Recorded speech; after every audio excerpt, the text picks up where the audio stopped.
चालू कर देना गो कह दिल। धर्म एक ऐसा प्रश्न है जो कि पूरे विश्व में, पूरे सृष्टि के आरंभ से अब तक का आध्यात्मिक जगत का सबसे विवादित प्रश्न धर्म। और ये एक ऐसा शब्द है 2-2.5 अक्षर का जो कि पूरी दुनिया के जितने भी बुद्धिजीवी रहे, जितने भी संत हैं, योगी हैं, योगेश्वर हैं, पैगंबर हैं, नबी हैं, तथागत हैं, अरिहंत हैं, ऋषि हैं, ब्रह्मर्षि हैं, ब्रह्मवेत्ता हैं, तत्ववेत्ता हैं, तत्वदर्शी हैं, रहस्यदर्शी हैं, सम्यक संबुद्ध हैं, पैगंबर, तीर्थंकर, चाहे जिन नामों से आप उनको पुकारिए। तो इस मसले को, इस शब्द को सुलझाने का प्रयास अनादि कालों से चलता रहा है। लेकिन मज़े की बात ये कि न जाने कितने हजारों लाखों ज्ञानियों, बुद्धिजीवियों, विवेकी संतों द्वारा इसकी व्याख्या की गई। और ऐसा नहीं कि आज पहली बार इसकी आवश्यकता है। धर्म दुनिया का सबसे उलझा हुआ प्रश्न है और इस प्रश्न को अगर सुलझा लिया जाए, समझ लिया जाए तो कारण कि सुखस्य मूलम धर्म, आचार्य चाणक्य ने कहा सुख का जो मूल है वो धर्म है। हर व्यक्ति धर्म की आवश्यकता क्यों? हर व्यक्ति सुखी होना चाहता है, आनंदित रहना चाहता है, वो शांतचित्त रहना चाहता है और इस सुख शांति के लिए वो संसार के धन पद ऐश्वर्यों को पाने का भी प्रयास करता है।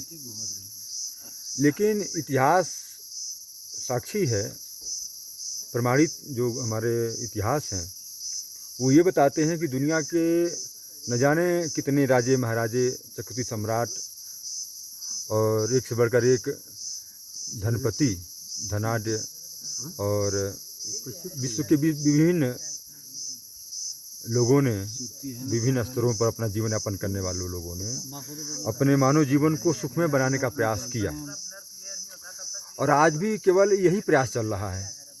दुनिया के जितने भी सुपर साइंटिस्ट हैं, सुपर माइंडेड हैं, जितने भी डॉक्टर हैं, इंजीनियर हैं और जितने भी खगोलशास्त्री हैं और यहाँ तक कि मानव जीवन को सुखमय बनाने के लिए और अच्छे से अच्छे तरीके ढंग जीवन जीने के लिए आपके सुपर साइंटिस्ट, सुपर माइंडेड चंद्रमा पर पहुंच रहे हैं। मंगल ग्रह पर मानव जीवन की बस्ती बसाने का प्रयास चल रहा है। लेकिन मंगल पर जीवन संभव है या नहीं, मंगल पर जीवन बसाया जा सकता है या नहीं, ये दुनिया के जो बुद्धिजीवी हैं, जो साइंटिस्ट हैं आपके, वो ये तो खोज कर रहे हैं कि मंगल पर जीवन संभव है या नहीं, या मंगल पर जीवन बसाया जा सकता है या नहीं। लेकिन उससे पहले पूर्व में मैं कहना चाहता हूँ कि उनको ये समझना चाहिए कि मानव जीवन में मंगल कैसे होगा, कैसे मानव जीवन में मंगल है या नहीं, कैसे मंगलमय बनाया जा सकता है, ये ज़्यादा महत्वपूर्ण है। हाँ, उनकी जो खोजें हैं अपना मंगल पर, चंद्रमा पर अपना आबादी बसाएं, एलियंस का जो उनकी जो फास्ट टेक्नोलॉजी है उसका अनुसरण करें, वो अपना उनका क्षेत्र है। लेकिन सबसे मज़े की बात ये, आपके जो सुपर माइंडेड लोग हैं जिनको आप बुद्धिजीवी कहते हैं, दुनिया का सबसे ज़्यादा आईक्यू, न्यूटन्स, डार्विन, चार्ल्स वगैरह जो भी थे और जितने भी साइंटिस्ट हैं, आइंस्टीन हैं, तो इनकी आईक्यू कहते हैं कि वैज्ञानिकों ने इनको बहुत बुद्धिजीवी दिमाग वाला को अपना जो इनकी आईक्यू लेवल था ज़्यादा था। लेकिन ऐसे लोग भी गीता को समर्थन करते रहे। धर्म इन्होंने उस थर्ड पावर को, जो सृष्टि का, जो ब्रह्मांड का जो मूल जो कारण है, गॉड पार्टिकल जो है, जो इलेक्ट्रॉन, प्रोटॉन, न्यूट्रॉन से भी कई हजार गुना मॉलिक्यूल जो सूक्ष्म है, तो उस ईश्वरीय कण को, उस सृष्टि के, इस ब्रह्मांड के आदि कारण को खोजने का प्रयास चल रहा है इनका। और सबसे मज़े की बात ये जो इनके पास, मनुष्य के पास या 84 लाख जो योनियों के जो जीव हैं, तो इन जीवों को भी जो चेतना जो कार्य करती है, बुद्धि, किसी चीज़ को समझने जानने के लिए बुद्धि, मन, बुद्धि, चित्त जो मनुष्य के पास है या जो जीवों के पास है, तो उसको डेवलप करने का प्रोसेस अभी इनके पास नहीं है। दुनिया में आज तक ऐसी कोई दवा नहीं बनी। और धर्म की आवश्यकता क्यों? सुख का जो अपोजिट है अशांति और दुखी, दुख का मूल कारण क्या है? इस मसले को, आप दुखी हो, इस संसार की रचना परमात्मा ने किया, तो इस परमात्मा की जो सृष्टि है इसमें मानो दुखी क्यों होगा? दुखी क्यों है? तो दुख का जो मूल कारण है वो है इच्छाएं हैं, कामनाएं हैं। तो उस इच्छा की पूर्ति के लिए, उस इच्छाओं को समाप्त करने के लिए, इच्छा रहित होने के लिए, क्योंकि जो भी इच्छा रहित हो जाता है, परमात्मा का जो गुण धर्म जो स्वभाव बताया गया, वो परमात्मा, वो ब्रह्म, वो परमेश्वर, वो खुदा, वो इच्छा रहित है, वो संपूर्ण कामना रहित है, निर्विकार है, सर्वव्यापक है, सर्वशक्तिमान है। लेकिन उस चेतना को हम कैसे पाएं, कैसे जानें, क्या विधि है, क्या तरीका है, और दुनिया का ऐसा कौन सा तत्व है जिसको हम प्राप्त कर लें तो कुछ भी और पाना शेष नहीं रह जाएगा? ऐसी कौन सी दौलत है जिसको पा लें तो फिर और कुछ कमाने की आवश्यकता नहीं रह जाती? ऐसी कौन सी शक्ति है जिसको पा लेने के बाद दुनिया का कोई धन बल या बाहुबल को अर्जित करने की आवश्यकता नहीं? तो ये तमाम सारे प्रश्नों का जवाब एक परमात्मा की उपलब्धि, जिसका, और इसलिए धर्म का ही अर्थ यही होता है कि धारिति स धर्म। धर्म का मतलब ये नहीं कि हिंदू धर्म, मुसलमान धर्म, ईसाई धर्म, बौद्ध धर्म, जैन धर्म, धर्म सबका एक है। और वो धर्म धारिति स धर्म, उस ब्रह्म को, उस परमात्मा को, उस सुप्रीम तत्व को धारण करने का नाम धर्म है। और उसी से जो जुड़ना, उस सुप्रीम तत्व से जुड़ने का नाम, जो उससे जुड़ता है उसी को योगी कहा गया, उसी को योग कहा गया। गीता में महर्षि पतंजलि का जो योग दर्शन है, रामचरितमानस है, रामायण है, महाभारत है, ये सब ऑटोबायोग्राफी ऑफ योगी, योगियों का प्रयोगात्मक शास्त्र है ये रामायण, गीता, महाभारत, उपनिषद। लेकिन उस उपनिषद को, उस शास्त्रों को समझने के लिए हमें ब्रह्मऋषि, ब्रह्मवेत्ता, ब्रह्मज्ञानी महापुरुष संत की आवश्यकता है समझने के लिए। हर कोई कथावाचक केवल फिजिक्स, केमिस्ट्री, मैथ की तरह उसको रट करके उसका लेक्चर दे देना, ये जितने कथावाचक हैं हमें नहीं लगता कि इनके पास ब्रह्म विद्या है, क्योंकि वो ब्रह्म विद्या गोपनीय है, जो तत्वसी महापुरुष संतों के द्वारा गोपनीय शिष्य परंपरा में अनादिकालों से चला आ रहा है और आज भी है।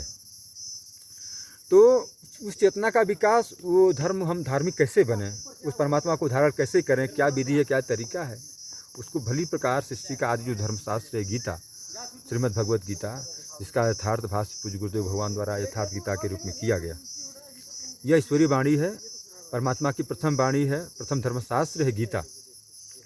उसके बाद, और गीता पढ़ने, यथार्थ गीता पढ़ने का मतलब, अगर आप यथार्थ गीता पढ़ते हैं तो दुनिया के जितने भी धार्मिक व्यक्ति हैं, जितने भी धर्म के नाम पर जो जितने धर्म ग्रंथ हैं, धर्म संप्रदाय हैं, मजहब हैं, जितने भी संत, योगी, योगेश्वर, संपूर्ण महापुरुषों का, संपूर्ण आध्यात्मिक धार्मिक महापुरुषों के उपदेश का निचोड़ एक छोटे से ग्रंथ में अगर आप समझना जानना चाहते हैं तो श्रीमद् भगवत गीता भाष्य यथार्थ गीता को आप पढ़ें। इसमें बहुत बारीकी से ईश्वरीय निर्देशन में या ईश्वर प्राप्ति के पश्चात ईश्वर प्राप्ति के विधान का इसमें चित्रण किया गया है। तो उस चेतना को हम सुप्रीम डेवलपमेंट कैसे कर सकते हैं, चेतना के सबसे अधिक विकास का प्रोसेस क्या है, प्रोसीजर क्या है, तरीका क्या है, उसी को गीता में यज्ञ का नाम दिया गया। उस योग की विधि को ही यज्ञ कहा गया। उस परमात्मा से जुड़ने का नाम जो योग है, उसी को परमात्मा को धारण करने का नाम धर्म है। परमात्मा को धारण करने का नाम धर्म है। तो दुनिया के जितने भी आज आपका धर्म, कुछ ऐसे संप्रदाय हैं जो जिनका मजहब, जिनके धर्मगुरु उनको जिहाद करने की तालीम देते हैं। जिहाद का मतलब मारो काटो, खुदा जन्नत देगा, यह ईश्वर का काम है, धर्म का काम है। दुनिया को किसी प्राणी को मारने काटने से किसी को जन्नत नहीं मिलती और न किसी को वो जिहाद भी नहीं है। जिहाद का जो शब्द है, गीता का जो युद्ध है, बाहर का युद्ध नहीं है। कुरान शरीफ का जो वो जिहाद है, वो जिहाद बाहर किसी को मारने काटने से जिहाद नहीं होता। जिहाद का मतलब मारना किसको है, जिसके परिणाम से जिहाद करने से जो परमेश्वर, जो खुदा, जो रब प्रसन्न होता है। तो जिहाद का मतलब जूझना, मारना। किसको मारना है? जो गैर विरोधी तत्व हैं और गैर विचारधारा के जो मतलब नेगेटिव जो थिंकिंग है, जो काम, क्रोध, लोभ, मोह, मद मत्सर, निगेटिव जो एनर्जी है उसको पॉजिटिव में चेंज करना है, उसको विवेक, वैराग, समदम, त्याग, तितिक्षा में, या नेगेटिव जो नेचर है उसको नष्ट करना है। तो जो अपने नेगेटिव काम, क्रोध, लोभ, मोह, जो इन चीज़ों को जो मार लेता है वो जन्नत पा जाता है, वो स्वर्ग पहुंचता है, स्वर्ग उसको हासिल होता है, खुदा का रोशन उस पर हासिल होता है, खुदा की रोशनी उसको मिलती है। तो उस रोशनी को, खुदा की उस एक नूर से सब उपजाया, कौन भले कौन मंदे, और वो खुदा का नूर जो कण में बता रहे हैं, हर जर्रे जर्रे में वो नूर व्याप्त है, वो वही चीज़ जो हमारे वैदिक ऋषि कह रहे हैं कि वो ब्रह्म कण कण में व्याप्त है, उसी का उर्दू अरबी भाषाओं में ये उसको रूपांतरण किया गया है। तो आज आवश्यकता है कि जो जिहाद को बाहर किसी दुनिया में मार काट का नाम जिहाद नहीं है, अपने नेगेटिव विचारों को, नेगेटिव जो एनर्जी है उसको समाप्त करना है, डाइवर्ट करना है पॉजिटिव में। तो और वो जो कर लेता है, जन्नत स्वर्ग का मतलब स्वर्ग में विचरण करने की क्षमता, और जन्नत का जो वर्णन है, देवता रहते हैं हिंदू धर्म ग्रंथों में चाहे जहाँ तहाँ भी, तो देवताओं को, देवता का मतलब दैवी संपत्ति, सद्गुण को धारण करने का नाम देवता है। तो इस, और गीता में जो जिस धर्मशास्त्र में देवताओं को भगवान कृष्ण ने कहा कि तुम देवताओं की उन्नति करो, देवता तुम्हारी उन्नति करेंगे, और परस्पर एक दूसरे का सहयोग करते हुए परम श्रेय को प्राप्त हो जाओ, उन्नति करते हुए। अर्थात बिना दैवी संपद, बिना देवता पूजा, देवता पूजा का मतलब ये बाहरी मूर्ति और ये सब चीज़ का नाम देवता पूजा नहीं है। देवता का मतलब दैवी संपद का उत्कर्ष करना, परम देव परमात्मा जिसके द्वारा देवत्व, जिसके द्वारा हासिल होता है, जो प्राप्त होता है, सद्गुणों को, विवेक, वैराग, समदम, त्याग, तितिक्षा, उन सद्गुणों को हासिल अर्जित करना अपने हृदय में। और पुण्य एक जगमह नहीं दूजा, मन कम वचन विपद पूजा, पुण्य अर्जन, क्योंकि पुण्य के बिना, पुण्य पूंज बिन मिले ही नहीं संता। और भगवान कृष्ण ने कहा, अर्जुन तू दैवी संपद विमोक्षाय, अर्जुन तू दैवी संपदा को प्राप्त हुआ है तो मुझे प्राप्त होगा। अर्थात बिना दैवी सद्गुणों को अर्जित किए बिना कोई भी महापुरुष को पहचान नहीं सकता, संत को पहचान नहीं सकता, धर्म का आचरण नहीं कर सकता, वो परमात्मा को, मोक्ष को उपलब्ध नहीं हो सकता। इसलिए उस सद्गुणों को, उस दैवी वृत्ति को, देवता का मतलब ये नहीं कि कहीं किसी विशेष कोई देवता नाम की, कोई स्वर्ग नाम की कोई नगरी है जहाँ देवता बैठे हैं, अप्सराओं का नृत्य गान चल रहा है, वो सब काल्पनिक स्वर्ग जन्नत की बात नहीं है। ऐसी कोई स्थान नहीं है कोई दुनिया इस ब्रह्मांड में कि जहाँ जो प्रलोभन दिया जाता है जन्नत के नाम पर कि 72 हूरें मिलेंगी, छायादार वृक्ष मिलेंगे, फलदार वृक्ष मिलेंगे, ठंडा जल मिलेगा पीने को। तो ये सब जो मनुष्य के भूख की जो वस्तु है उसका प्रलोभन एकमात्र हमारे कुछ विचारकों ने दिया है। लेकिन वस्तुतः वो जन्नत, वो स्वर्ग, वो एक योगी के हृदय में उस परमात्मा के नाम का जप करते करते, उस परमेश्वर का जो नाम जप करने की जो विधि है, वैखरी मध्यमा पसंती परा, तो वैखरी मतलब व्यक्त हो जाए उस नाम का, मतलब ऐसे नाम का उच्चारण करना जिसके द्वारा हम सीधा उस ब्रह्म को, उस परमेश्वर को, उस खुदा का जो संबोधन हो, जो एक परमात्मा, ये खुदा का जो परिचायक नाम हो, जो उसको उसकी स्मृति दिलाता हो। गीता में उसी को ओम की बात कहा गया है, और कुरान और बाइबल में भी उसी को आमीन ओमीन कहा गया।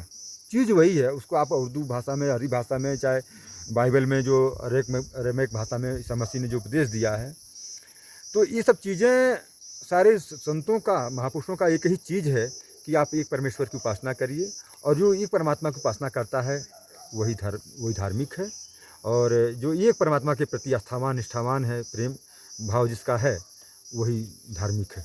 और बाकी धर्म के नाम पर जो कुछ भी किए जाते हैं उसके लिए वो आरंभिक कक्षाएं मात्र है, प्राइमरी LKG की बातें हैं।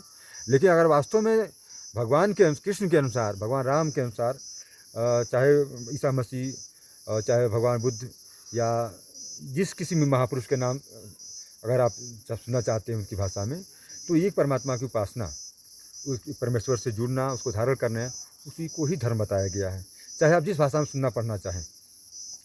और ये दुनिया का सबसे विवादित प्रश्न रहा है, और आज भी समस्या ज्यों की त्यों है। अनादिकालों से, सृष्टि के आरंभ से वैदिक हमारे ऋषियों ने, जो सप्तऋषि हैं, जो सनकादि ऋषि जो हैं, जो आदि ऋषि हैं, और जितने भी ब्रह्मज्ञानी हैं, तत्वदर्शी महापुरुष हैं, और जितने भी उस अलौकिक शक्ति संपन्न महापुरुष हैं, जिन्होंने विशेष अपने चमत्कारों के द्वारा, ओजस्वी वाणी के द्वारा, दैवी शक्तियों के द्वारा समाज में अनेकों प्रकार के चमत्कार जो किए, जिन्हें आज हम जहाँ तहाँ लोग आप लोगों को श्रद्धा के निगाह से देखते हैं, पूजते हैं। तो आज भी समस्या धर्म की ज्यों की त्यों है। लोग आज भी धर्म के नाम पर युद्ध चल रहा है, और ये सबसे सृष्टि के आरंभ से सबसे अधिक विवाद रहा है। और इतिहास आप देखेंगे, जितने भी भौतिक इतिहास हैं, जो प्रमाणित इतिहास हैं, उसमें आपको ये देखने को मिलेगा कि दुनिया में सबसे अधिक अगर किसी चीज़ के लिए संघर्ष हुआ तो आपको मूल रूप में ये मिलेगा कि सबसे अधिक लड़ाई झगड़े संघर्ष केवल धर्म को लेकर के हुआ। और समस्या आज ज्यों की त्यों है। आज भी धर्म के नाम पर दो आबादी केवल जिहाद, और उनके धर्म ग्रंथों में जो जिहाद को नहीं समझ पा रहे हैं उनके धर्मगुरु लोग, तो उनके जो आका हैं, उनके जो धर्मगुरु हैं, वो भी उनको जिहाद धर्म युद्ध की बात करते हैं। लेकिन वस्तुतः वो धर्म और धर्म युद्ध ये बाहर की चीज़ है ही नहीं। भौतिक समाज में चाहे देश काल परिस्थिति के अनुसार युद्ध के पश्चात चाहे भले ही जो भी शांति मिलती हो, लेकिन शांति जो है, वास्तविक शांति, वास्तविक आनंद, वास्तविक सुख परमात्मा की साधना में है। और बिना परमात्मा की प्राप्ति किए बिना कोई भी मुक्त नहीं हो सकता, कोई भी उस साहिब जन्नत परमेश्वर के राज्य में प्रवेश नहीं कर सकता। तो परमेश्वर के राज्य में प्रवेश पाने के लिए जो ईसा मसीह ने कहा कि परमेश्वर के राज्य में वही प्रवेश पा पाएगा, मिल सकता है जो बच्चों जैसे हो गए हैं। बच्चों जैसे होने का मतलब क्या है? शरीर से बच्चापन नहीं है। आप 80 साल का बुजुर्ग भी 5 साल का बच्चा जैसा हो सकता है, और 10 साल 5 साल का लड़का भी 80 साल के बुजुर्ग जैसा हरकतें कर सकता है। तो ये सांसारिक रहन सहन की बात नहीं है। उसी को हमारे रामचरितमानस में भी, धार्मिक ग्रंथों में भी है कि देखत बालक बहु कालीना। सनकादि ऋषि थे तो बहुत काल के, लेकिन देखने में बालक जैसे दिखते थे। मतलब हमारे दादा गुरु परमहंस भगवान का कहना था, वो एक परमहंस महापुरुष संत और एक 5 साल का बालक एक ही होता है। मतलब जैसे एक 5 साल के 4 साल के बालक में, 3 साल के बालक में काम, क्रोध, लोभ, मोह की कल्पना नहीं की जा सकती, आचरण नहीं देखा जा सकता। उसी प्रकार संत महापुरुष जो परमहंस हैं, जो जिनको आपको ये संत कहा गया, जिनको तथागत कहा गया, अरिहंत कहा गया, महापुरुष का सद्गुरु कहा गया, सम्यक संबुद्ध कहा गया, परमेश्वर का एकलौता पुत्र कहा गया, तो इनके हृदय में वो चीज़ें, उसका अभाव हो गया। काम करो लोगों को इन्होंने मार दिया था, समाप्त कर दिया, उससे परे हो गए थे, इच्छाओं कामना वासनाओं से परे जा चुके थे, इसलिए इनको समय समय पर तत्वदर्शी महापुरुष संत कहा गया। तो धर्म सबसे विवादित जो संघर्ष, आज भी जो संघर्ष बना हुआ है, अनादिकालों से रहा है विवाद। और सबसे अधिक धन अगर खर्च किए गए तो केवल धर्म को लेकर के, और आज भी धर्म को लेकर के ये तीर्थ व्रत जितने भी चीज़ें हैं, धर्म के नाम पर, फला धर्म के नाम पर इतना खर्च हो रहा है, फलाने धर्म के नाम पर इतना खर्च हो रहा है, तमाम कुंभ मेले लगाए जाते हैं, धार्मिक आयोजन किए जाते हैं, हज वगैरह में भी न जाने कितने खर्च किए जाते हैं, और ईसाई के जितने भी चर्च हैं, गुरुद्वारे हैं, सब उसमें खर्च हो रहे हैं धर्म के नाम पर। लेकिन सबसे अधिक धन खर्च आज भी तमाम हिंदू धर्म में तमाम पूजा पाठ, देवी देवता, भूत प्रेत, तमाम बलि चढ़ाई जा रही है, तमाम कई कई चीज़ें कितने खर्च किए जा रहे हैं। तो सबसे अधिक धन खर्च, ऐसा नहीं कि पहले भी हुआ था, आज भी सबसे अधिक धन का जो खर्च होता है, खर्चा जो किया जा रहा है, तो वो धर्म को लेकर के, धर्म के नाम पर पैसे खर्च किए जा रहे हैं, खर्च हो रहे हैं। और सबसे अधिक वाद विवाद, सबसे अधिक विचार विमर्श, किताबों का लेखन, और उसको सत्संग कहिए, चाहे अन्य जो अन्य ग्रंथों के जो भी अपने उनके सत्संग हैं, उनके धर्म ग्रंथ हैं, उसका पठन पाठन, शास्त्रों का लिखना, पढ़ना, सुनना, ये सब उस पर जोर दिया गया। तो सबसे अधिक पूर्व के जितने भी हमारे आप्तकाम महापुरुष हैं, उन सभी लोगों ने धर्म पर व्याख्याएं दिया, विचार विमर्श किया, तर्क वितर्क, तर्कों के द्वारा, और अपनी देश काल परिस्थिति के अनुसार कोई ईसा मसीह जैसे अरेमैक भाषा में बोल रहे हैं, भगवान बुद्ध पाली भाषा में उन्होंने धर्म का उपदेश दिया, भगवान महावीर अर्धमागधी में बोले, और आपके मोहम्मद साहब उर्दू अरबी में वहाँ के जो लोगों ने बोला, और भी जितने भी संत हैं देश काल परिस्थिति में अलग अलग जगहों में। तो भाषाओं परमात्मा किसी भाषा में आबद्ध नहीं, किसी देश काल परिस्थिति में आबद्ध नहीं, किसी जाति कुल संप्रदाय में आबद्ध नहीं। परमात्मा इन सब चीज़ से परे स्वतंत्र सत्ता है, परम स्वतंत्र सत्ता अगर कोई संसार में है तो वह है परमात्मा। उसी को ब्रह्म, परमेश्वर, खुदा, रब चाहे जी नामों से आप पुकारिए, चाहे उसी को कोई सुप्रीम गॉड या सुप्रीम लाइट, डिवाइन पावर, चाहे जो नामों से कोई पुकारे। तो उन सभी चीज़ों का समाधान आज भी समस्या ज्यों की त्यों है। और उस सभी समस्याओं का, क्योंकि मानव जीवन को सुखमय बनाना है, आनंदित और सुखमय जीवन जीना है, तो पूरी दुनिया के लोगों को, ऐसा नहीं कि केवल हिंदू धर्म के लोगों के लिए गीता का अध्ययन करें तो वो उनके लिए ज़रूरी है। कोई भी अगर दुखों से मुक्ति पाना चाहता है, सुखमय जीवन जीना चाहता है, आनंदित होना चाहता है, आनंदमय जो डिलाइट जो लाइफ है, जो यूनिवर्सल जो ट्रूथ है, शाश्वत जीवन पाना चाहता है, तो उन सभी को, जो भी धर्म का जीवन जीना चाहता है, तो उन सभी लोगों के लिए, चाहे वो किसी भी देश काल परिस्थिति में क्यों न पैदा हुआ हो, स्त्री पुरुष नपुंसक, हिंदू मुसलमान सिख ईसाई बौद्ध जैन, चाहे किसी भी देश काल परिस्थिति में क्यों न पैदा हुआ हो, अगर वो सुखमय जीवन, वास्तु जो सुखमय जीवन जीना चाहता है, परमात्मा का जो परमधाम पाना चाहता है, तो उन सभी लोगों के लिए एक ही आज सदग्रंथ है, जो परमहंस स्वामी श्री अगजानंद जी महाराज द्वारा, जो हमारे पूज्य गुरुदेव भगवान हैं, उनके द्वारा ईश्वरीय आदेश पर ही निर्देशन में यथार्थ गीता का भाष्य, गीता भाष्य यथार्थ गीता है, उसका अध्ययन मनन करें और उसमें भली प्रकार से उस धर्म का, उस योग का, उस परमात्मा से जुड़ने का, हम परमात्मा को कैसे धारण करें और परमात्मा को जो धारण करने के लिए जो जो चीज़ें, क्या क्या तरीके हमारे संत लोग अपनाते रहे हैं, क्या विधि है, क्या तरीका है, भली प्रकार यथार्थ गीता में बताया गया है। यह गीता, यथार्थ गीता, ये सृष्टि का आदि धर्मशास्त्र है और ये संपूर्ण विश्व के धर्म ग्रंथों का अकेले प्रतिनिधित्व करती है गीता, यथार्थ गीता। और आज भी अगर आप चाहते हैं कि हम संपूर्ण महापुरुषों, संपूर्ण धार्मिक व्यक्तियों का, महापुरुषों का हम एक सार, जो निचोड़, आध्यात्मिक उपदेश का निचोड़ अगर हम सुनना पढ़ना चाहते हैं, तो भी यथार्थ गीता में भली प्रकार उसको समझाया बताया गया है। और इसको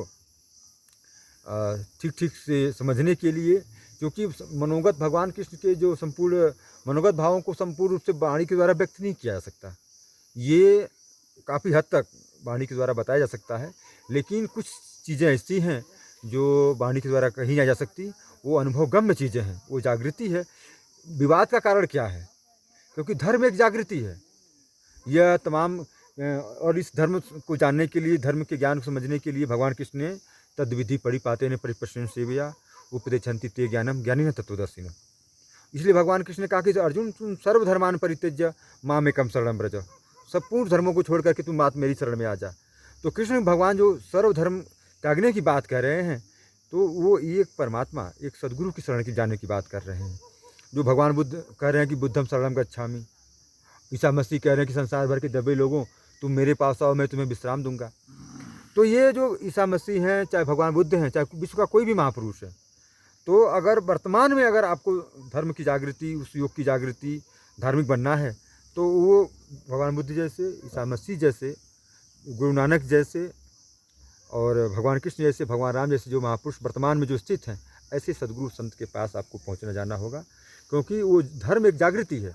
बिना उनके सरल सानिध्य में गए, उनके प्रति समर्पण किए बिना, सेवा किए बिना, उनके कृपा के बिना वो धर्म की प्रक्रिया, वो धारण करने में वो परमात्मा, वो धर्म आता नहीं और वो जागृति आती नहीं। और जब तक जागृति नहीं आएगी, तब तक धर्म के नाम पर संसार में ये संघर्ष चलते रहेंगे। और उन संघर्षों को विराम देने का एक ही तरीका है कि वर्तमान में जो तत्वदर्शी संत हैं, जो उस ब्रह्म की, उस ब्रह्म आत्मा की, परमात्मा की फ्रिक्वेंसी में जो स्थित हैं, जिनके हृदय में अहर्निश उस परमात्मा का, आत्मा का जो संवाद अहर्निश जारी है, चल रहा है, ऐसे संत, ऐसे सदगुरु कि आप सरल सानिध्य में जाएं और धर्म को सीखने जानने के प्रयास करें। ओम श्री सद्गुरुदेव भगवान की।